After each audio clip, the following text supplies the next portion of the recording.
ആലപ്പുഴ ചെങ്ങന്നൂരിൽ കെഎസ്ആർടിസി ബസും ടൂറിസ്റ്റ് ബസും കൂട്ടിയിടിച്ച അപകടം. ഇന്ന് രാവിലെയുണ്ടായ അപകടത്തിൽ നിരവധി പേർക്ക് പരിക്കേറ്റു. പരിക്കേറ്റവരെ സമീപത്തെ ആശുപത്രിയിലേക്ക് മാറ്റി.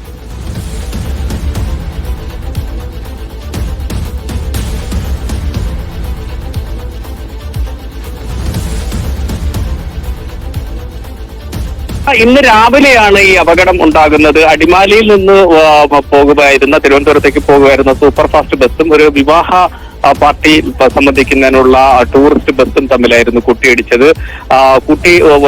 ഇടിയുടെ ആഘാതം വലുതായിരുന്നെങ്കിലും അപകടം താരതമ്യേന ചെറുതായിരുന്നു എന്ന് പറയേണ്ടി വരും. അതൊരു ആശ്വാസകരമായ കാര്യമാണ്. 46 പേരെയാണ് തൊട്ടടുത്ത ആശുപത്രിയിൽ പ്രാഥമിക ചികിത്സയ്ക്കായി കയറ്റുകയും വേഗം വിട്ടയക്കുകയും ചെയ്തിരുന്നു. വിവാഹത്തിൽ പങ്കെടുക്കുന്ന ആളുകളും അതോടൊപ്പം തന്നെ കെഎസ്ആർടിസി ബസ്സിലുണ്ടായിരുന്നവരും പരിക്കേറ്റവരുണ്ടായിരുന്നു. 46 പേരെയാണ് ആശുപത്രിയിൽ പ്രവേശിപ്പിച്ച് പ്രാഥമിക ചികിത്സയ്ക്ക് ശേഷം വിട്ട് അയച്ചത്. ആരുടെയും നില ഗുരുതരമല്ല എന്നതും ഒരു ആശ്വാസമാണ്. ഏതായാലും രാവിലെ ഒരു വലിയ അപകടമുണ്ടായപ്പോൾ ആളുകൾ ഭയന്നുപോയെങ്കിലും ആ ഭയപ്പെട്ടതിന് തക്ക ഒരു വലിയ അപകടത്തിലേക്ക് കാര്യങ്ങൾ പോകാത്തതാണ് ഒരു ആശ്വാസകരമായ കാര്യം.